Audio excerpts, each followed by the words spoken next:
आज मैं आपसे नी रिप्लेसमेंट के बाद होने वाले इन्फेक्शन के बारे में बात करूंगा।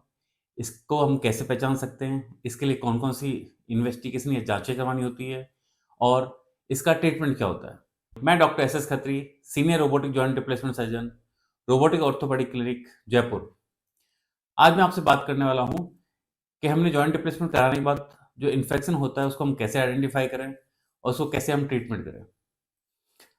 तो आमतौर पर जो नी रिप्लेसमेंट होता है वो 99% तक सक्सेसफुल होता है।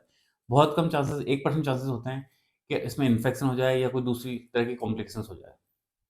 इस वीडियो से मैं आपको डराना नहीं चाहता। मैं ओनली सिंपली जो होने वाले जो कॉम्प्लिकेशंस है उसके बारे में अपने डिटेल में आज बात करना चाहता हूँ। होने वाले इन्फेक्शन दो तरह का होता है, या तो अर्ली हो सकता है या आपका लेट हो सकता है।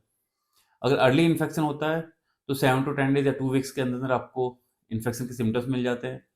और डिलेड जो होता है वो 10 साल बाद, 15 साल बाद, उसके बाद इन्फेक्शन होता है जब आपकी इम्यूनिटी थोड़ी डाउन हो जाए, बॉडी ओल्ड एज में चली जाए, या आपकी बॉडी में ऑलरेडी कोई इन्फेक्शन है, या आप कोई दांतों के लिए प्रोसीजर करवा रहे हो या कोई यूरोलॉजी का प्रोसीजर करवा रहे हो, तो वहाँ से बैक्टीरिया वहाँ से ब्लड थ्रू के स्ट्रीम के थ्रू आपके इम्प्लांट पे आके आपको इन्फेक्ट कर जाए, आपके घुटने को इन्फेक्ट कर जाए। तो हमें पहचानेंगे कैसे इसको? पहचानने के लिए जहाँ आपका ऑपरेशन हुआ है वहाँ आपको रेडनेस मिलेगी, घुटने के अराउंड आपको स्वेलिंग मिलेगी, घुटने के अंदर हो सकता है पस इकट्ठी हो तो पस भी मिल सकती है आपको। और अगर वो पस बहुत ज़्यादा इकट्ठी हो रखी है तो वहाँ से वो अपना एक रास्ता बना के, जिसको साइनस ट्रैक कहते हैं, वो रास्ता बना के वहाँ से बाहर भी निकल रही होती है, जिसको साइनस मिल सकता है आपको। अगर मैं लोकल उसको छूने की कोशिश करूँगा तो वहाँ के जो लोकल टेम्परेचर है वो मुझे थोड़ा-सा ज़्यादा मिलेगा बाकी आस-पास की स्किन की तुलना में। और इवनिंग राइज़ ऑफ टेम्परेचर या मुझे बुखार की हिस्ट्री भी हो सकती है इसके अंदर।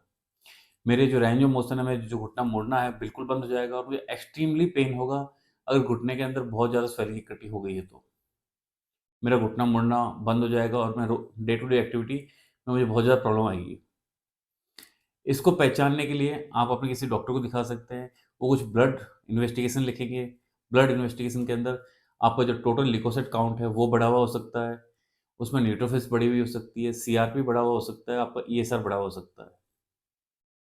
एक मोस्ट रिसेंटली प्रोकैल्सिटोनिन जो होता है वो भी आपका इन्फेक्शन मार्कर होता है, वो भी आपका बढ़ा हुआ हो सकता है।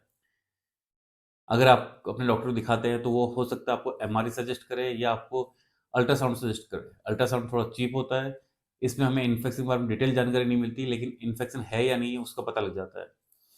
और कितना कलेक्शन है अंदर जॉइंट के अंदर वो पता लग जाता है।